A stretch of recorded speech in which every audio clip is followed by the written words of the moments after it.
Você que tem uma Bíblia, que trouxe uma Bíblia para a igreja, vamos ler juntos.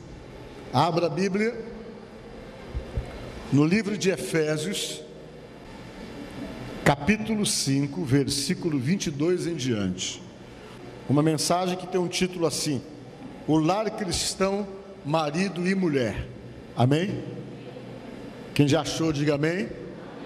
Vamos fazer a leitura. Diz o seguinte: As mulheres sejam submissas ao seu próprio marido como ao Senhor, porque o marido é o cabeça da mulher, como também Cristo é o cabeça da igreja, sendo este mesmo o salvador do corpo. Como, porém, a igreja está sujeita a Cristo, assim também as mulheres sejam em tudo submissas ao seu marido. Maridos, amai vossa mulher, como também Cristo amou a igreja e assim mesmo se entregou por ela, para que a santificasse, tendo-a purificada por meio da lavagem de água e pela palavra, para apresentar a si mesmo igreja gloriosa, sem mácula, nem ruga, nem coisa semelhante, porém santa e sem defeito. Assim também os maridos devem amar a sua mulher como é o seu próprio corpo. Quem ama a sua esposa, a si mesmo se ama, porque ninguém jamais odiou a sua própria carne, antes a alimenta e dela cuida, como também Cristo faz com a igreja, porque somos membros do seu corpo. Eis porque deixará o homem ao seu pai e à sua mãe, e se unirá à sua mulher, e se tornarão os dois o quê? Uma só carne. Amém? Podemos assentar, irmãos? Irmãos, essa palavra foi uma palavra escrita pelo apóstolo São Paulo, muito especialmente ao marido e à esposa. Amém? Ele escreveu com o objetivo de orientar os casados. Amém? Quantas pessoas casadas nós temos aqui nesta noite? Quantas pessoas solteiras que querem casar, levante a mão. Vamos orar para que Deus resolva esse problema. Quem é que já casou e já descasou e está querendo casar de novo? Tem gente também, né? Não é possível que tenha alguém que esteja aqui na igreja hoje que ainda é tico-tico no fubá. Tem alguém que não resolveu o seu caso? Está junto. Se está junto, case, para que as bênçãos de Deus não sejam impedidas sobre a sua vida. Amém? E eu quero nesta noite conversar com vocês exatamente sobre vida a dois, sobre marido e mulher. Não tem coisa mais complicada para muitas pessoas do que a vida de casado, se a pessoa não sabe viver essa vida de casado.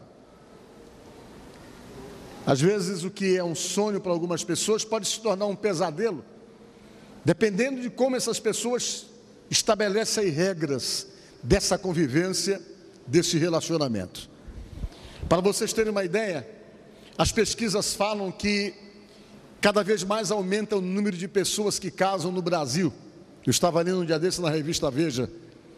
Mas ao mesmo tempo que muitas pessoas estão se casando, existe um número muito grande de relacionamentos que são desfeitos, sonhos que se tornam pesadelos, que terminam nas barras dos tribunais, naquele conflito, naquela situação de separação, que envolve divisão de bens, que às vezes em algumas situações gera até morte, é o que se tem conhecimento. E segundo eu estava lendo, o aumento de número de casamentos se dá exatamente porque tem muita gente casando pela segunda vez, pela terceira vez, tentando acertar. E eu quero nesta noite pegar a palavra do apóstolo São Paulo para conversar com vocês sobre o que é que está acontecendo para às vezes um relacionamento dar errado. Claro que ninguém tem a fórmula disso, porque se alguém tivesse a fórmula do casamento perfeito, esse aí ia ficar muito rico, porque ia vender a fórmula e ia ganhar muito dinheiro. Então não existe uma fórmula, existem conselhos bíblicos, básicos, aconselhamentos dados pela inspiração de Deus, do Espírito Santo, que quando observados, sem dúvida alguma, evitam uma série de transtornos na vida das pessoas. E geralmente, quando um casamento dá errado, não existe um culpado, mas sempre há dois culpados no que faliu.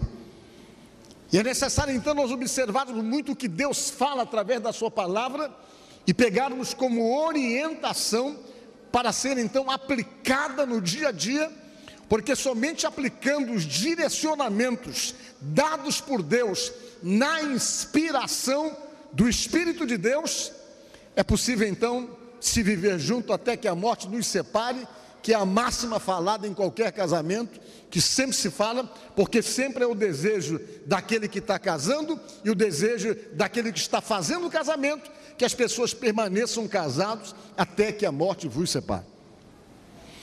O apóstolo São Paulo, escrevendo muito especialmente sobre o assunto, ele começou dizendo uma coisa interessante: mulheres, sejam em tudo submissas aos seus maridos, disse. E vocês sabem que nos dias atuais em que nós vivemos, na pós-modernidade, a submissão para muitas pessoas é subentendida como um estágio de escravidão, um estágio de manipulação, que muitas vezes paira até mesmo na cabeça de muitos homens. Quando a Bíblia fala de submissão, tem homens que às vezes imaginam que essa palavra é sinônimo exatamente disso, de escravidão, de manipulação e de domínio irrestrito. Tem homens que até jogam na cara da mulher, a mulher tem que ser submissa, mas com uma interpretação completamente errada daquilo que fala a palavra de Deus. O que é a submissão?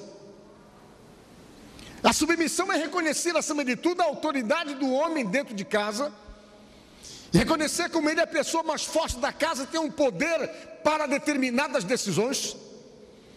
Mas a submissão não significa escravidão e domínio sem direito da outra parte, às vezes como muitos homens entendem.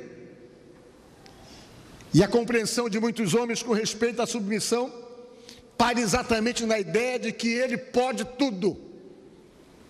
Ele pode chegar de madrugada em casa, ele pode ficar fora de casa junto com os amigos, ele pode sair para beber e fazer tudo que realmente der na cabeça e der vontade. E ele entende então que quando ele faz essas coisas, que ele na verdade não cumpre com o papel de marido, de chefe do lar, de responsável, ele acha então que todas essas coisas então devem ser aceitas unicamente porque a Bíblia diz que a mulher deve ser submissa ao seu marido. E eu digo para vocês que não. A colocação de Paulo é reconhecendo o papel do homem provedor, é reconhecendo realmente o papel daquele homem que está dentro de um lar para prover a sua família, para prover a sobrevivência, para dar proteção, sem dúvida alguma. Esse é o papel de todo homem. Não é para escravizar, mas pelo contrário, outros textos da palavra de Deus diz para o homem ter cuidado e ter critérios, porque a mulher é uma parte mais frágil, que deve não ser cuidada, respeitada e considerada, como diz a própria palavra de Deus, não um sinônimo de domínio, de escravidão e de manipulação. E quando essas coisas são observadas, que o homem entende o seu papel, que o homem entende que a mulher é uma parte mais frágil, que deve ser protegida, que deve ser de fato ajudada e amparada pelo seu marido, essas questões não geram conflitos dentro de uma casa. Quando se compreende por esse lado, quando se enxerga essa situação por essa ótica. Por outro lado também, se tem conhecimento que a maioria dos relacionamentos da vida, da convivência de marido e mulher tem dado errado para muitos casais, tem dado errado realmente para muito esposo e esposa, e se atribui esse erro pela mudança do comportamento, principalmente do comportamento do homem.